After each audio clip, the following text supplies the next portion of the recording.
Let's just hit record and see what happens. That's what Brett just said. That's the motto we live by here at Everyday Therapy, right? Let's just hit record and see what happens. Right. Empowering you to become the best version of yourself. Yes. So by seeing what happens. By seeing what happens. Sometimes we overthink things in life, and you just gotta jump in and see, go. Exactly. See how it pans out. And sometimes you just have to stop.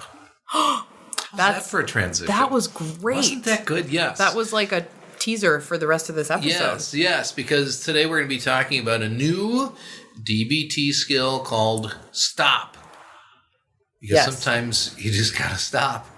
And really, when I think about that, as I hear us saying that out loud, like, yeah, really, in our culture, we do need to stop. So in fact, true. I didn't get to read it. I ran out of my free readables for the month of the Harvard Business Review. Oh, I was so disappointed. Me too. Story of my life. Yeah, they said Just kidding. They said something about like stopping and taking breaks. Adds to your productivity. Actually, okay. And so we're going to talk about how stopping adds to our effectiveness. And when we are in high emotions of intensity at 8, 9, 10, it's really important that we do stop. Yep. And take a break. Yeah. Is there anything that we need to recap from distress tolerance? Thanks. Since we're on that unit. Yeah, I was just about to do that. So I'm the MC of this episode. So I remember with DBT, we are talking about when we are at really high emotional intensity levels. There's nothing wrong with our emotions. Right. It's just the intensity of them. When they are at an 8, 9, 10, we are very vulnerable. And DBT, or dialectical behavioral therapy, really is a super effective approach to help us with emotional dysregulation. Mm-hmm. And so if I'm at an 8, 9, 10, I don't think well. None of us do. Nope. What are we vulnerable to, do you think? Just like making a bad decision? We are vulnerable to lots of things, namely impulsivity. There you go. Yep. And why are we impulsive when we're at an 8, 9, 10? Well, a lot of it is what? Oh, I just remember. Is this a quiz? This is a pop quiz? Yeah. Because I remember you were talking about how the blood in our prefrontal cortex doesn't drain out completely, but like it goes to other parts of the extremities of our arms and legs. Yes. And then, but the prefrontal cortex needs that blood to make like good, reasonable decisions, right? Right. And calm down and all that. But if the blood's rushing to our limbs, we can't. Yes, and it's going to our limbs to get us ready for fight or flight. Fight or flight. Because we're like, wow. Yeah, 8, 9, 10, danger. So okay, cool. That's exactly what happens. So we don't think well. And some people are, I think, falsely accused, if they just tend to be a more sensitive person, that there's something wrong with them because they get to 8, 9, 10. And no, this is very right about us, that our body is mobilizing itself for fight or flight because it believes there's a problem. There's a threat. And so we all do this. Whenever any of us get to an 8, 9, 10 with an emotional intensity, we all act impulsively. We all can be prone to acting impulsively, I should say. And there's always that regret that can happen when we're impulsive. So that's really kind of what we're talking about then, is how do we manage those really vulnerable and impulsive times when we're at that 8, 9, 10 out of 10 emotional intensity? Well, distress tolerance skills. That's what we're talking about, right? Yes. Yeah. Stop.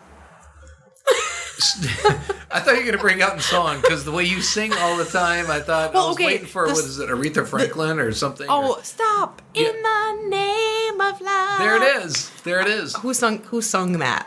Well, was it Diana Ross? Christa Overson just did. Well, I don't know. I have no idea. There's another song lyric in my head, though, too. What is Bruno Mars. Oh, yes. Uptown Funk. He goes, stop, wait a minute, fill my cup, put some liquor in it. Okay. So, anyway. Right. So that's what we want to be thinking. Yeah. Stop. And wait a minute. We do need reminders, actually. When we are at 8, 9, 10, this is something I want to do to help me remember to stop. That, whoa, careful, Brett, you are in a real vulnerable state. So I do two things. Okay. I like to have a little sticker, like a stop sign sticker, that I put when I know I'm going to be in vulnerable times or places. So for me, I am a rather enthusiastic driver. And so... That's a nice way of saying it. Yeah, and when I'm driving, I can be prone to go into higher emotion. Oh my goodness. I see this little sticker. It's going to help me remember what this acronym STOP is all about. Okay. The other thing I do is, and this is really hard for me, is if I'm at a stoplight or if I'm at a stop sign, that in and of itself, extremely hard for me. And so, like within a nanosecond, if I'm at a red light and it turns green, and like a nanosecond after that, if the person in front of me isn't moving forward, I'm like, green means go. Come on, let's go here. It's just this intolerance, right? If we have time, we should come back to that at the end because I feel like there's like, I think if you break down that nanosecond where the person in front of you is not going, like there's stages of that moment of like. Oh, there probably are. Yeah, but we'll come back to that some other time. Yeah, maybe. You can break it down. So I try to practice this skill we're talking about. Good. That we're about to kind of launch into. I try to practice this at stop signs, at stoplights. Okay. I'm trying to think of what. To practice. I should. So let me not should on myself. I was going to say I should also practice that. But you could. I was trying to think of examples of when I might need that. But moments of overwhelm at work. Yeah, you like could if there's a bunch of stuff happening at once. Yeah. And it not feels that like there's ever stress here. No, not at work. Right. So much. But if they're hypothetically, if I was getting all sorts of emails all at the same time and running late for a meeting and, people knocking on the door. Yes. Hypothetically. Just say. Yeah. Then I might need the skill. Yeah, you could use the skill and you could have a little stop sign sticker or something. And you can, let's maybe just jump into this. Let's do it. So what in the world it's an acronym. We love our acronyms. Marshall Linehan, founder of DBT, really likes them. And they've come in handy. So. Yes. So S. So let's talk about this, and we want to use this skill when we're at an 8, 9, 10 out of 10. Mm-hmm. When we're experiencing this, 8, 9, 10 is a crisis moment for any one of us. Right. We want sort of alarms and sirens going off in our head, like not that you're doing something wrong, but just careful. Yep. So that's what this is going to be used for. And again, let's look at the S. What in the world does the S stand for? And the S stands for, stop. Spoiler alert. Yeah. Yeah, stop. That's easy to remember. Yeah, so, and that's important. Of course, like, that seems so intuitive, and yet it's not intuitive. Why is it not intuitive? Because our brain isn't functioning really well. So we have to remind ourselves, I really need to stop. And what that means is just that. I have to cease and desist, right? Cease and desist. And so I tell couples to do this a lot. Actually, that's great. Yeah. Yeah.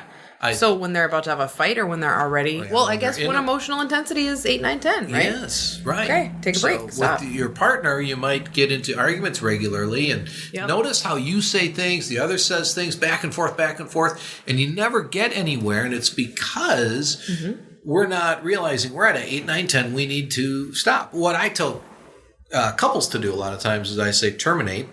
Okay. Isolate. Okay. Meditate. And then come back and communicate. But the idea I like that. is, like terminate what's going on, isolate from each other for a while, meditate on what's going on in you so that you can come back and communicate when like the blood is kind of going back to the brain and you can connect a little bit better.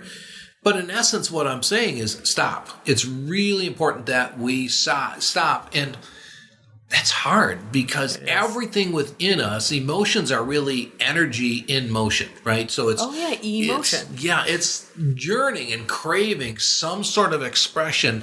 And then if I'm in a fight with you, the last thing I really want to do is stop because I have all this energy in me that's saying, but she needs to know that she's wrong and, et cetera. And I can snap as many times as I want on a podcast and things like that. So it's important that we don't just sort of stop. Yes. But we really cease from any kind of engagement because the biggest threat is not the person across from me. It's the emotion inside of me and its intensity. I'm glad you said that about fully stopping because I think for me the temptation is to just start doing something else. You know, like if it's not a conversation between, another person, if I'm just stressed about something, I want to just like change what I'm doing. Sure. But you're saying don't distract yourself, like actually stop. Yes. And sometimes it's okay. We talk about this in DBT. It's okay to take a break and to maybe take a vacation. Take a 5-10 minute vacation. Yep. Take a 20, 40, 3-hour vacation. Yeah. The difficulty is that when does this become avoidance? If I'm never coming back and addressing this, now I'm not taking a break. I'm just simply avoiding something that I really need to address. And so the stop skill is designed really so that we don't take this permanent break. But it's, hey, freeze in your tracks. Did you ever play that game growing up? Freeze tag. Freeze tag, yeah. Where you get tagged and you have to just freeze in place. Yeah, you just had to freeze. Yeah. Mm-hmm. So you kind of have to tag yourself, kind of like, or tap out. Like, okay, I can't go any further. Yep. And that's okay. Mm-hmm. I think it's really good to talk about this, like with a partner, or a boss or a kiddo or a parent, like, hey, there might become a time where I just get really upset and I just need to stop. Yep. And that's good self-care. That's wisdom as well, to know what your limits are. Oh, so true. And to set a boundary, because this is to protect you and I from those times when we could react impulsively and have all sorts of regret as a result. Preach. I am. I'm kind of preaching to myself. It's here okay. No, it's true. Yeah, the biggest threat is right there, and I have to stop. Okay, if I don't, my emotions are. I think we talked about this last time. They are in the driver's seat, and they're calling the shots.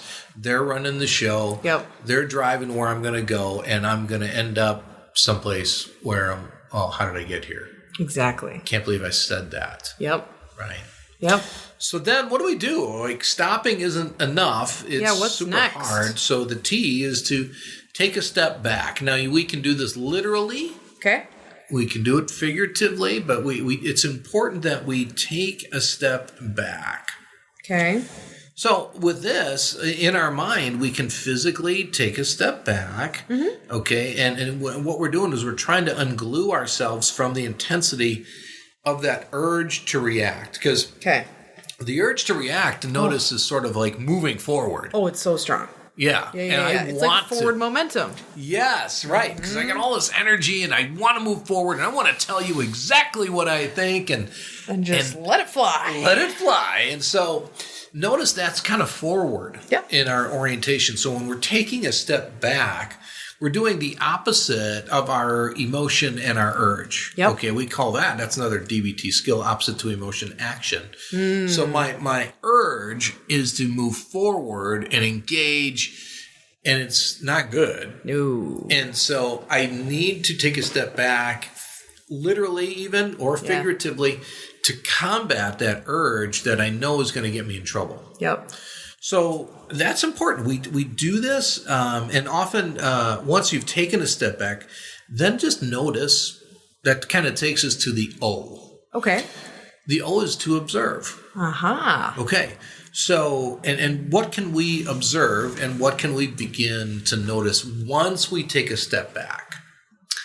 Well, we could take note of our body sensations. Right. If we want. So let's think about that. What might be going on with body sensations for us when we're at that 8, 9, 10? Wow. Yeah. Tension in the shoulders. Maybe tightness in the chest. Heartbeat racing. Yes. Maybe feeling warm or feeling overheated. I usually get overheated easily. Yeah. So maybe just, overall. Well, sometimes you can feel that in your face. Yeah, your face can flush. Yeah, exactly. Right. Yep. What about breathing? Ooh, breathing is probably faster, more shallow, right? Yes. Like, because you're kind of like getting ready to fight, right? Or, your body thinks it's time to do something. Yeah, the body is mobilizing itself to act. Yeah. So that really underscores how hard this is. Yep. It's like you know, bullfighting, like when a bull is like scraping the ground with its hoof. Yeah. You know, and it's like about to charge. Yeah. You know what I'm talking about? Right. Yeah. Yeah. That's like what our body is doing. That's a good image of what we are like. We're like gearing up. Like, ourselves for that. Like, yes. I'm going to charge. It's It's happening. Yeah. Yeah. So now I have this funny image of a bull like suddenly like pawing the ground like it's going to charge and suddenly stopping, standing on its two, hind legs and sort of putting like another hoof by its mouth, kind of like thinking, pondering, like, take a step back. And wow, what's my breathing?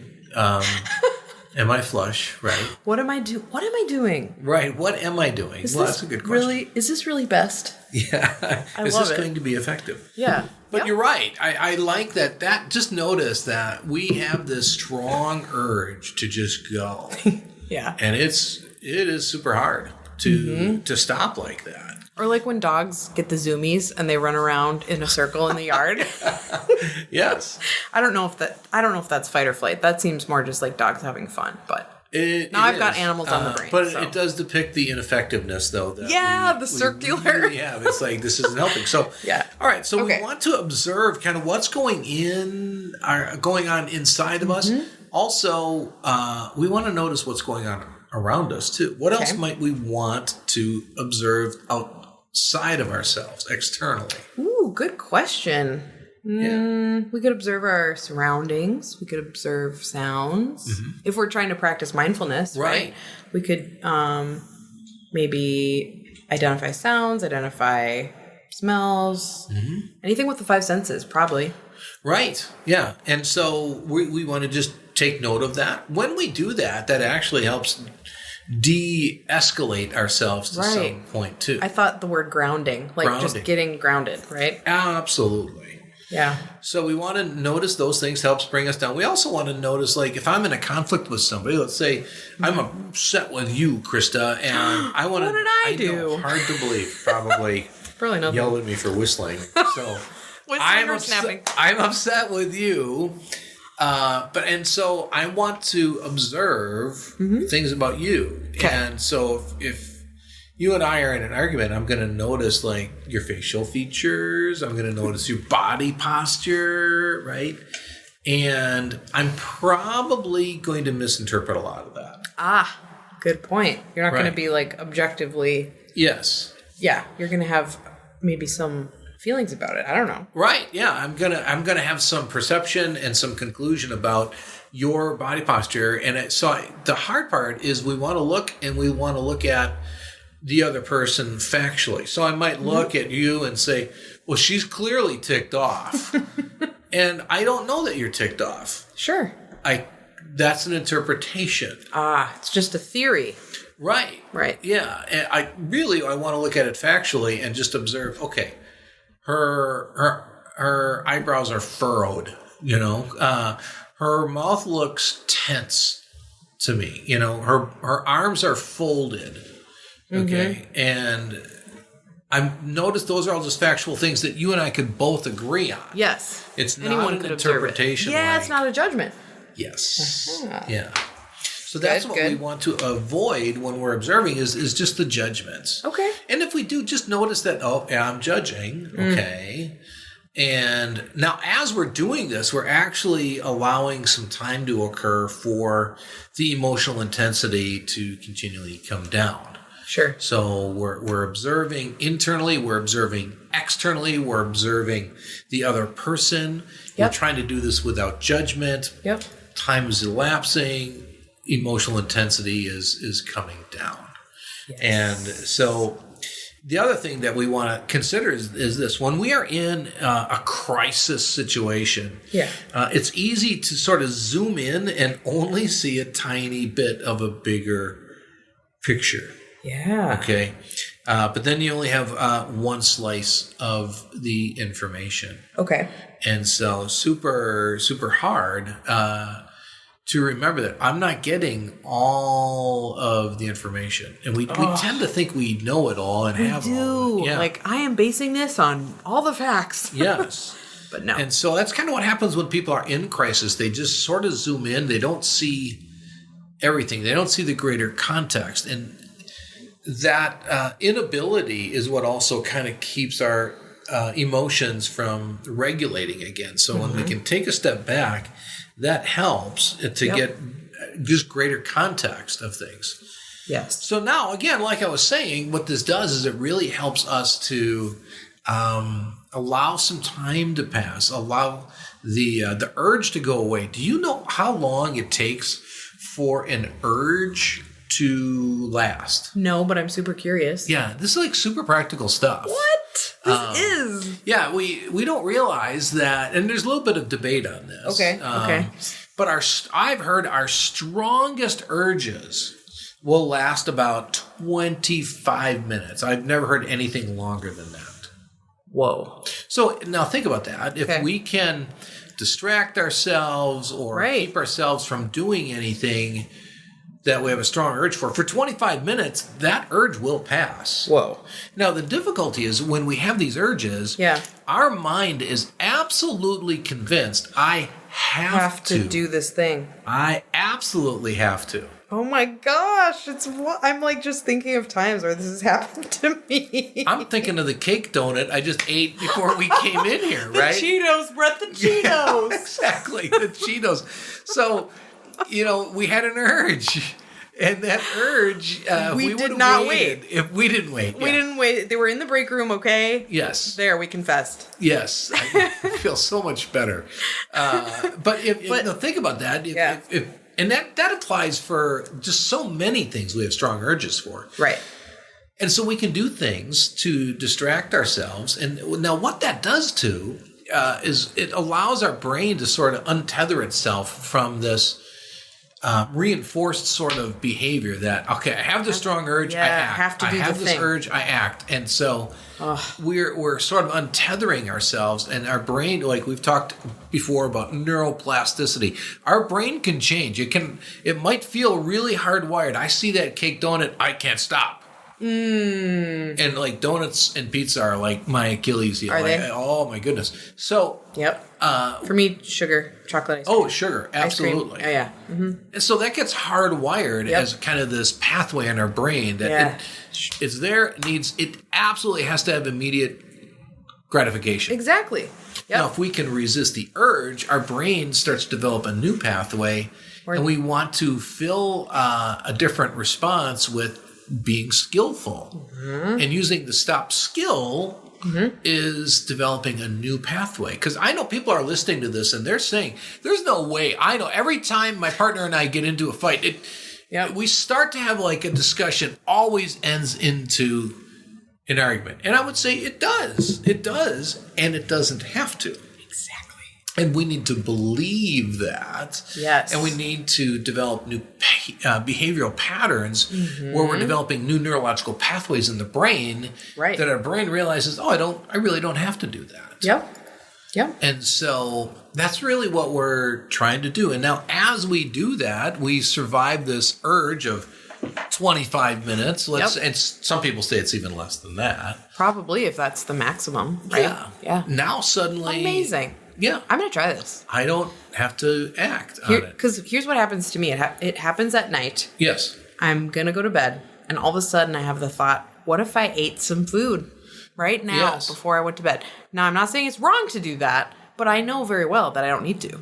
And I'm also not really hungry. It's like that nighttime, there's some hormone that gets released that I can't remember what it's called, but it's like if your body's basically sending the signal, like, unless you go to bed, you're going to need fuel. So it's like happens at a certain hour of night. And so it's like you get that impulse like, oh, I'm hungry, I want to eat something, or that craving. Yeah. But really you don't. You just need to go to bed. So I think it's called ghrelin or something. I have heard of that. Okay, Yes. So anyway, I'm going to try this. I'm going to wait 25 minutes. Maybe I'll fall asleep in that time. And so we're going to throw this in today at no extra charge. Yeah, bonus material. Yeah, bonus material. I love because what we're also talking about here is something we call urge surfing.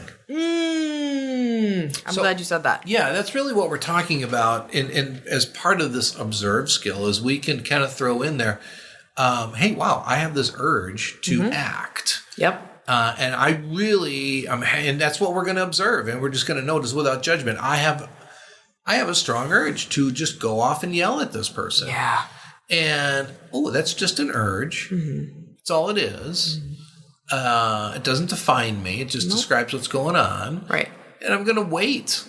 I'm going to give myself 25 minutes. And so this is what I tell clients is, all right, set your watch, set a stopwatch or something on your phone or on your smartwatch and set it for 25 minutes. Mm-hmm.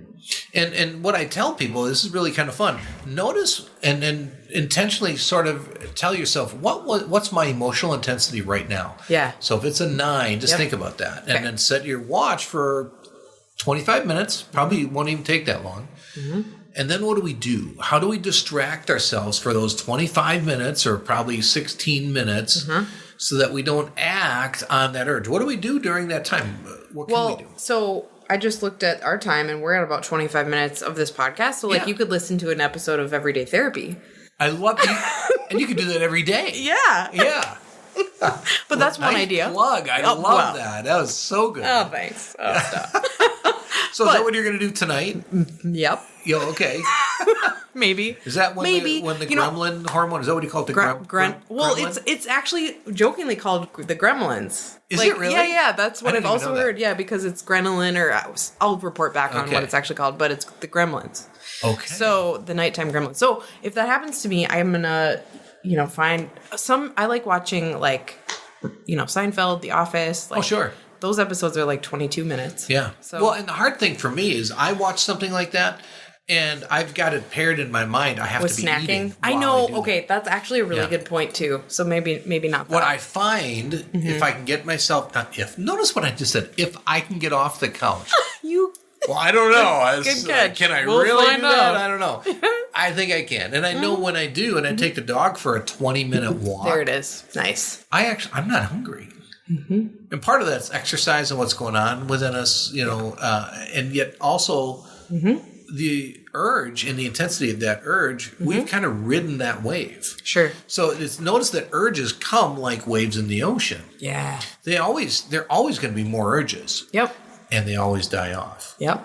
And so we just want to realize, okay, I'm going to ride this. Mm-hmm. I'm going to wait, and it's going to go away. And we have to keep reminding ourselves, we're not sort of just thinking positive thoughts. We're actually thinking accurate, truthful thoughts. Like, I'm going to be fine, and this will go away, just like a wave. And what is a wave? A wave is liquid energy, really. It's energy in motion in liquid form, and it builds, it crests, and then it goes away. Right. And we've talked about our emotions are just, energy in motion. Yeah. And urges are very similar to that. It comes with intensity, and it dies off. Wow. So while we're observing, we can just simply observe, hey, wow, look, wonder what my intensity of emotion is. I'm probably at a 9. Mm-hmm. Okay, and I see that. I feel it. And so what am I going to do? I'm going to set my watch for about 20, 25 minutes. Yep. And maybe I'll just take a break and say, Christa, I know we're arguing. I need to take a break. Yep. And so you stop, okay? And then you take a break. You go for a walk. Sure. You try not to think about what you were just arguing about, and then you come back. Yep. Okay? And that's what the P stands for. Okay. In stop. You proceed, but now you're able to proceed mindfully. Because notice, when I don't have blood in the brain and it's going for fight or flight, I'm proceeding mindlessly. Yeah. Because my mind isn't thinking. I'm really inhibited here. So now I've allowed some time. The blood has come back to my brain, and I'm ready to proceed more mindfully. Now, we might get into it again, and suddenly I'm real upset all of a sudden, and we just do the same thing over again. Right. Because that's what some people will say. They'll say, this skill, the DBT skill, it didn't work. This stuff doesn't work. Right. And so what we say is, it didn't work yet. I like because it. Because all these skills are not just magic kind of things. It's a lifestyle we're talking about, of developing these skills as a way of life. And so I'm going to finish where we began. The way I try to develop this as a way of life is I practice this in times of less intensity. That's when I'm at the stoplight. That's when I'm at the stop sign. That's when I have the little stop stickers. Mm-hmm. And I'd stop. I'd take a step back. Mm-hmm. I observe, what is going on inside of me? I'm at the stoplight and I'm thinking, hey, how am I feeling? What is my breathing? I notice a lot of times my shoulders are up and I'm not breathing. I'm holding my breath. Yeah, same. And just noticing that. Yep. Not judging myself, but taking these times of non-conflict or lesser conflict so I can practice this over and over and over again, incorporating it as a way of life, as a whole lifestyle. Mm-hmm. And so that when I'm really in an argument and I am at an 8, 9, 10, I've been practicing. There you go. It's like a dress rehearsal, if you will. Yeah, a dry run. A dry run. It's like practice before the game. Yeah. Perfect practice makes perfect. Wait, what's that saying? Practice makes perfect? Yes. Is that a... You're saying, I just heard that. But yeah, there's more to that. I can't remember. Right. Practice makes... Anyway, perfect practice makes perfect. Sure. I've heard that. That's like for people who are like athletes of music. Oh, right. Yeah. I practice. Anyway, but the nice thing is we don't have to be perfect. Exactly. We just have to keep coming back to the skills. Progress, not perfection. Right. Yep. And, I think if we're in an argument with somebody, they're used to it going a certain way. So true. And we're worried that, if I have to take a break, I'm not perfect. No, but you're actually building trust with this person by saying, you know what? I need to take a break. There you go. And now I'll just throw this in too, because when we set a break and set a boundary, and we do try to leave a little bit, the other person might feel like they're being abandoned. They might feel like, hey, wait a second. No, you're giving me the silent treatment. Don't you walk away from me. Yes. And so you need to tell people, look, I'll be back. I am coming back. I need to settle down. And I will be coming back. You know what that's called? Take a break. What's that called? Check in before you check out. Ooh, I like that. Check in before. I was going to call it SMART, but yeah, I like that. Is that another acronym? SMART? Sure it is. Oh, okay. Yeah, no, it's just wise to know what our limits are. Yeah. And let the person know. And then when we do come back, we're actually showing people that, you can trust me when I do this. Yes. Because we're going to have better outcomes. Yes. It takes practice. Sure does. It takes practice, I would say, every day. I saw it. I saw you about to say it. Keep up the good work, everybody. Keep using your skills. Every day. Every day. Without fail. Thank you as always for listening, and please be sure to leave us a review. While this podcast can't be a replacement for therapy, we hope you enjoyed our discussion today and join us again next time. Nystrom & Associates is always available to those who are struggling. If you find yourself in need of support and help, please check us out at nystromcounseling.com.